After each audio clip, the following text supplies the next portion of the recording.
warm welcome to all our viewers in Nigeria and around the world to news Cyclone Global Television, coming to you live from the nation's capital, Abuja.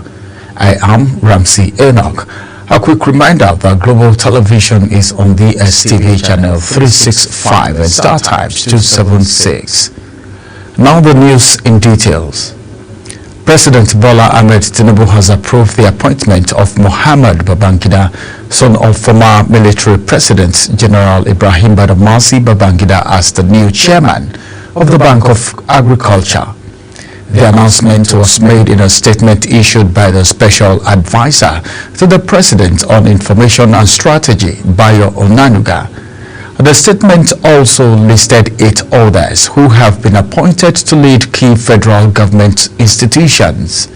Among the new appointees are Lydia Kalat Musa, who will head the Oil and Gas Free Zone Authority, Jamilu Wada Aliyu, appointed as the head of the Nigerian Education Research and Development Council, and Sanusi Garba Richi, named Executive Secretary, Chief Executive Officer of the Nigerian Office for Trade Negotiation. The Deputy Speaker of the House of Representatives, Benjamin Kalu, has urged Nigerians to take advantage of the ongoing constitution review process to demand greater accountability and transparency from the 10th National Assembly. Speaking at the Constitution Review public hearing in Owerri, at the Center of 7 Imo and Abia States, Kalu highlighted the importance of citizens' participation in the process. The public hearing is a part of the ongoing effort to review and amend the 1999 Constitution, with stakeholders and citizens making submission on the way forward for the Nigerian state. The federal government has issued a public health alert warning of active outbreak of cholera, dengue fever, yellow fever, mpox, and diphtheria across the country. According to the Nigerian Center for Disease Control and Prevention (NCDC), cholera has spread to 34 states, with Zamfara alone accounting for 32% of the cases, while dengue and yellow fever have been confirmed in states including Edo, Lagos, and Rivers. The NCDC warned that the Nigerian people risk a major health crisis unless all stakeholders intensify response efforts and citizens adopt strict preventive measures. In politics, some members of the opposition recently joined forces to form the African Democratic Congress, that is ADC. The African Democratic Congress ADC, once a relatively quiet player in the national politics, is now raising the stakes against the ruling All Progressive Congress, APC. Can the ADC defeat the APC in 2027? In this report, our correspondent Obong Usoro asked citizens of their opinion about the new party. Here is the report. Nigeria's political history is filled with dramatic power shifts, from the dominance of the PDP for 16 years to the emergence of the APC in 2015. Now eyes are on whether another shift is coming. In July 2025, opposition heavyweights, including former Vice President Atiku Abubakar, Labour Party's Peter Obi, former Senate President David Mark, and former governors Ralph Arabiola and Rotimi Amechi, united under the ADC platform. The coalition chose ADC as its vehicle to challenge APC's grip on power in 2027, citing the need to prevent one-party dominance and to present a united front. David Mark now serves as interim national chairman, while Arabiola as interim secretary. Founded in 2005, the ADC had previously maintained a modest presence in national politics, but this recent coalition has breathed new life into the party, turning it into a centerpiece of opposition strategy ahead of the next elections. It's not possible for them to unseat the sitting government. What are the reasons? This is a government, the candidate, which before now, he was not in the system like being the government, but he find his way to become the sitting president. So you know there is a way the Nigerian politics work. It is not possible you just come and unseat a sitting president. Observers say the move mirrors the 2015 alliance that brought APC to power. The question is, can history repeat itself? I don't think they will be able to win APC, because when a man who has not been in the seat can be able to win and come over, now that he's sitting, I don't think they will win him, because he has every power to put everything in place as soon as it concerns his growth in the office.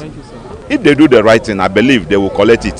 What is there that they're supposed to zone it, the place supposed to be, that is south.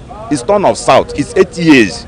So if they zone it to the south, understand, let's assume that they give it to the south, south will run for it. But if we go to north, definitely they will lose it. As preparations for 2027 intensify, the real battle may be between the old guards and a united opposition seeking to disrupt the status quo. Ubong Usoro for Global TV. World leaders, activists and citizens converge in Abuja to reaffirm their commitment to democratic values in Nigeria and call for transparency, accountability and inclusive governance on the global stage. Samuel Odi reports. Ahead of International Conference on Democracy in a show of unity aimed rising global authoritarianism, heads of states, civil society leaders, and human rights advocates called for urgent collaborative actions to defend fundamental freedom, uphold transparent governance, and restore public trust in domestic institutions worldwide. What must African democracy look like in the age of digital disruption, youthful surges, and global uncertainty? How do we forge robust institutions, build credible elections, and entrench accountability, not rhetorically, but in deeds and not dollars? How do we ensure that our economic systems foster sovereignty, that our social contracts are vibrant, and that every African voice, women, youth, rural, urban, finds her place in our democracy? The program director, Godson Mwankwo, said African leaders owe it to the young people who comprises of the vibrant heart of society to build institutions that are both inclusive and enduring. He further stated that African youths also owe it to the elders to honor the wisdom that has carried Africans thus far, and to our children the promise of a continent unvaccinated from dependency. When we have this conversation, we realize that our founding fathers faced this same challenge. And the vision of the founding fathers that came together when they formed the AU was to open up Africa, to unite Africa so that we can be united among ourselves. We're a continent of 1.4 billion people with a potential market of $3 trillion. But because of these fragmented borders and closed systems, we cannot explore this potential. With present challenges and hopeful possibilities ahead, this conference stands as both a reflection of relying points for the future of democracy. Samuel Odi reporting for Global Television News. In a bid to promote inclusive education and reduce the number of out-of-school girls, Zamfara State Governor Dauda Lawal has flagged off the disbursement of conditional cash transfer to 8,225 adolescent girls across the state. The event held in Gusau, at the state capital, marks a significant milestone in the implementation of the Adolescent Girls Initiative for Learning and Empowerment, Agile Agroclimatic Resilience in Semi-Arid Landscape. Zarau Nasir has details. Access to education remains a major challenge for adolescent girls in Zamfara State and across northern Nigeria. Issues such as poverty, early marriage, insecurity, long distances to schools, and gender-based barriers have forced many girls out of the classroom, limiting their future prospects.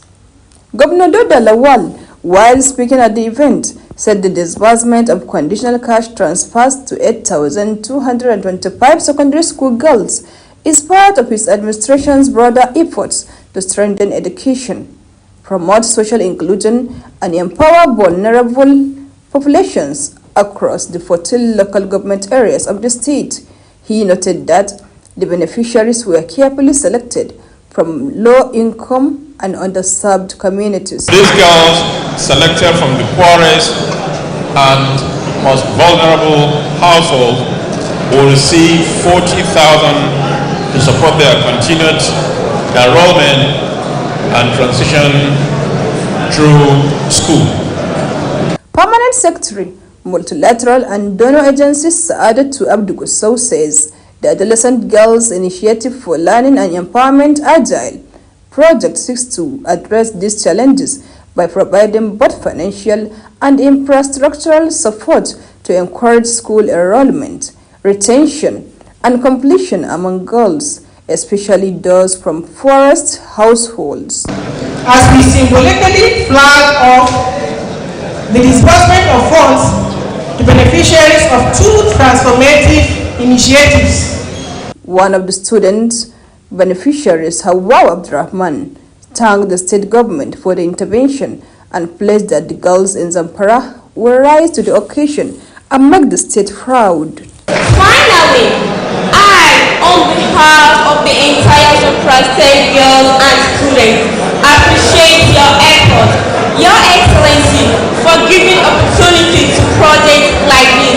The event also included symbolic presentations to beneficiaries of the AgriCell projects, targeting environmental sustainability, rural livelihoods, and climate resilience. Zahra Nasr, reporting for Global TV. You're watching the live broadcast of News Cycle. When News Cycle returns, Democratic Republic of Congo MT23 rebels signed ceasefire deal ahead of August peace talks.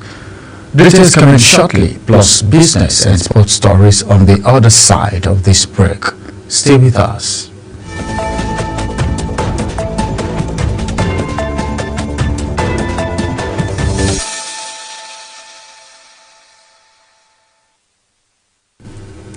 Welcome back from that break. Now in business.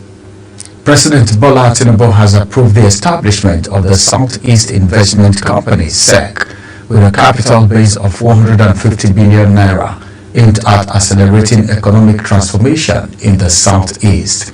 The SEC, a subsidiary of the Southeast Development Commission, is designed to mobilize private capital and implement strategic projects in infrastructure, education, and enterprise development. It will initially be stake-back, but it is expected to evolve into a public-private partnership model by the fourth quarter of 2025, with pilot investments beginning later this year. The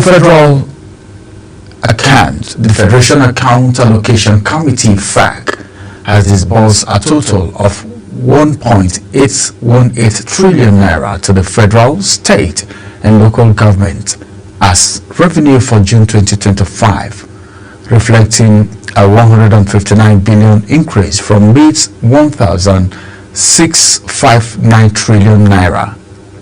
The July meeting held in Abuja confirmed that the shared revenue came from statutory allocations, that is 1.018 trillion naira VAT, then 631.5 billion naira EMTL, then 29.1 billion naira exchange defense, 38.8 billion naira and 100 billion naira augmentation from non-mineral resources. Gross revenue for the month stood at 4.232 trillion naira, with 162.7 billion deducted for collection costs and over 2.2 trillion allocated for savings, reforms, and other interventions. The trend of micro and small businesses in Nigeria's capital, Abuja, is becoming alarming, defacing the city and making it more of a market than the administrative capital it was designed to be.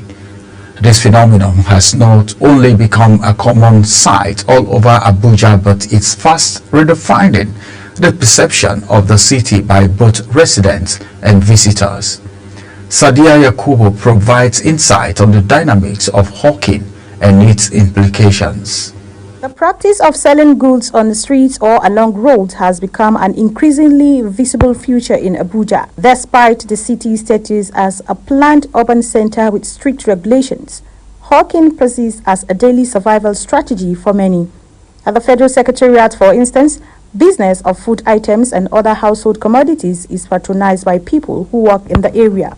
Although hawking is prohibited in the city center, many of the vendors, especially young people and women, resort to selling items such as snacks, drinks, electronics and clothing due to lack of gainful employment opportunities. Respondents speak on major factors driving this trend. My own problem is say as the country they had, may they just allow us more they manage our life they go. Anything we see, more just they manage to survive with our children. As women in the society, in the community, so we are strong to feed our children. But the task they are always disturbing us. People from less developed regions migrate to Abuja in search of better livelihoods, often end up in setting up small businesses like hawking and selling of items for survival. Street hawking in Abuja reflects a broader socio-economic challenges. While regulatory enforcement is necessary, long-term solutions must address poverty, unemployment and inclusive urban planning. Sadia Yakubia here, Global Television. And on the foreign scene, the Congolese government and M23 rebel have signed a ceasefire agreement that mandates the withdrawal of rebel forces from occupied areas and the reinstatement of national institutions, with a permanent peace deal expected to follow by early August. President Paul Kagame of Rwanda and Felix Tshisekedi of Democratic Republic of Congo are expected to meet soon to consolidate the Washington peace deal amid allegations by UN experts that Rwanda military supported the M23 offensive. Despite this, progress skepticism remains high as previous ceasefire have failed and violence in Eastern Democratic Republic of Congo has already displaced thousands and killed many civilians. South Korea's former President Yoon Suk-yeol has been indicted for abuse of power and after unilaterally declaring martial law last year and deploying troops to prevent parliament from overturning his decision, plunging the country into political turmoil. Prosecutor says he bypassed cabinet procedure, forged documents claiming endorsement from key officials, and obstructed investigation while evading arrest for weeks. After being detained again last week, Yoon remains in solitary confinement as the instructional trial continues under intense national and international security. The Syrian presidency has announced an immediate ceasefire in Suwaida following a week of intense sectarian violence between Druze militia and Bedouin tribesmen that killed over 700 people, with graphic scenes of body on the street. Syrian security forces have been deployed to enforce the truce, a move supported by Israel on the condition that the Druze minority is protected, though clashes has already drawn in government forces, while regional powers including Turkey and Jordan back the ceasefire. Israel's foreign minister expressed doubt about the Syrian regime's promises to safeguard minority, citing repeated failure in recent months.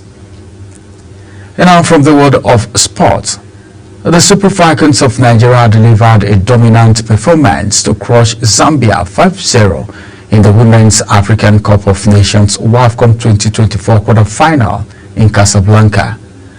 Goals from Ohale, Okoronkwo, Ihezwe, Demihin and Ijamilusi helped secure Nigerians' 13th semi-final appearance, extending their clean sheet record in the tournament to 4 matches.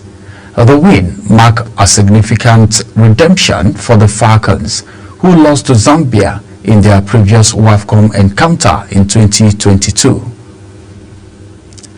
Nigeria's Junior D Tigers outcast Argentina 68-58 in a classification game at the ongoing FIBA Under-19 Women's Basketball Cup in Brno, Czechia. Led by top scorer Nora Ezike and captain Wando Hemba, and the Nigerian side dominated the first three quarters and held firm in the south, bouncing back from their round of 16 loss to Hungary. While the win, Nigeria now prepared to face Korea Republic with a top 12 finish still within reach at the goal tournament. The safety shooters and safety babes, both teams owned by the Federal Road Safety Corps, have emerged as leaders in the men's and women's category respectively as the first phase of the 2025 Adova Handball Premier League conducted in Benin come to an end. The shooters secured top spot with 28 points and a +91 goal difference, narrowly edging out Coas shooters, while the babes dominated their section with a perfect record, 242 goals scored and just 173 conceded. As the league heads to its second and final phase in Lagos later this year, title hopes and survivor battles are expected to intensify across both divisions. That's it on Global TV News Cycle. A quick reminder that Global TV is on DSTV channel 365 and Star Times channel 276. Kindly follow us across all social media platforms now showing on your screen using @Global TV NG. I am Ramsey Enoch Agbo. Thank you for watching.